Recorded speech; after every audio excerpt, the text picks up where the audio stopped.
Good afternoon, everyone. Welcome to our talk show, Marine Insights. Today, we're focusing on a topic that's top of mind for every sport fishing enthusiast in Dubai, UAE. How to pick the right sport fishing boat that fits not just your fishing needs, but also your budget and lifestyle.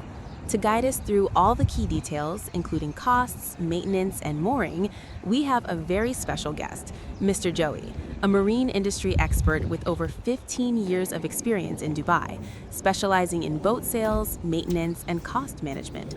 Welcome, Joey. Thank you, Lena. It's a pleasure to be here. I've helped hundreds of anglers in the region choose the right boat, and I know firsthand that it's not just about the boat itself, it's about the total experience, including all the costs and care that come with it.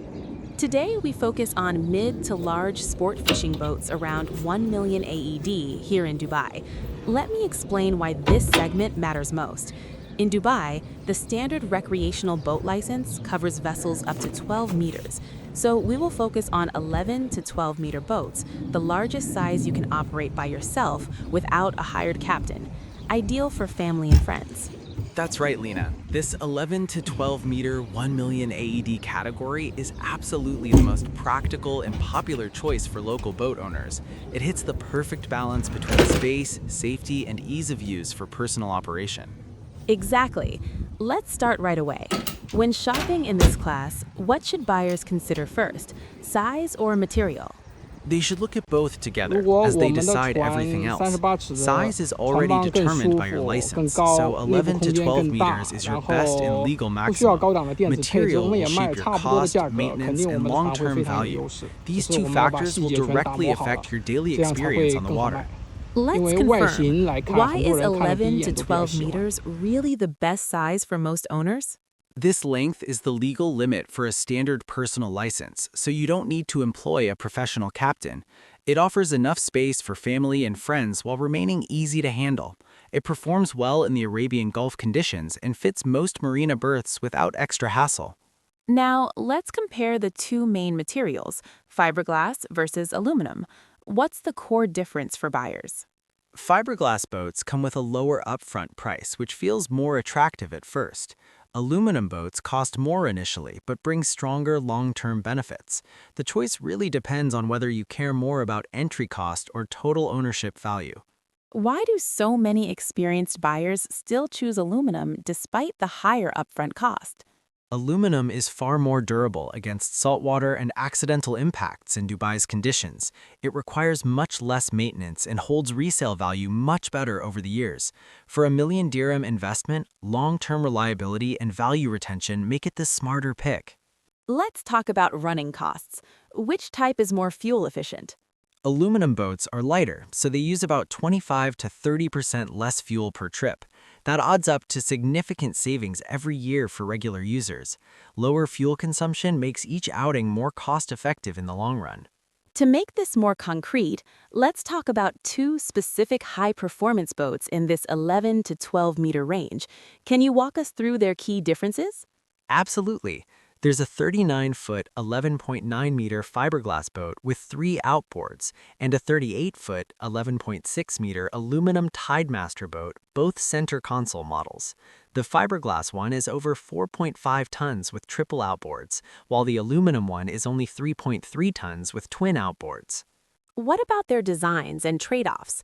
The fiberglass one has a sleek look, right? It does. Narrow hull, sleek profile, and 3 engines for speed. But it's heavier, so fuel consumption is much higher. It also has lower gunwales, which means less protection from waves or falls. And the Tidemaster aluminum boat? What advantages does it have? It has a wider 3.5 meter beam, so it's more stable at rest and speed with more deck space. The lighter aluminum and twin engines make it far more fuel efficient. Plus, its 80-centimeter gunwales offer better safety for families. So the aluminum one is safer and cheaper to run, even with similar length? Exactly. The fiberglass boat burns more fuel and has less safety protection. The Tidemaster balances space, stability, fuel efficiency, and safety, perfect for long-term use in Dubai's waters. How much should owners budget for annual mooring in Dubai for this size? In prime marinas, you can expect between 25,000 and 45,000 AED per year. Local and non-luxury marinas offer much lower rates while providing basic necessary services. Location and facility quality will be the main variables in your final cost. What about insurance for a 1 million AED boat? Annual insurance normally ranges from 3,000 to 7,000 AED for boats in this category. The exact cost depends on usage frequency, cruising area, and coverage level. It is highly recommended to protect your large investment from unexpected risks. Maintenance is key in Dubai's heat and salt water. Which is easier to look after? Aluminum is much simpler to maintain. You only need to rinse it with fresh water after each use. It does not require regular waxing, and small damages are inexpensive to repair. It holds up extremely well against our harsh coastal climate. How about fiberglass maintenance in our environment? Fiberglass needs regular waxing and polishing to resist sun and salt damage. Hull repairs are costly when cracks happen from impact. It tends to show wear and age faster than aluminum over years of use. Depreciation matters a lot for high-value boats. Which holds value better? Aluminum boats hold their value steadily and depreciate slowly. Strong demand in the used market keeps resale prices stable. Fiberglass boats lose value more quickly, especially after several years in the saltwater environment. Let's wrap this up clearly. What's your top advice for our audience today? For an 11 to 12 meter million dirham boat in Dubai, choose aluminum for lower long-term cost, better durability, and stronger value retention. It is the most sensible choice for owners who plan to keep and enjoy their boat for years to come. Great insights. Thank you so much, Joey. Thank you, Lena. Thanks for watching Marine Insights. Hope you find your perfect boat here in Dubai. See you next time.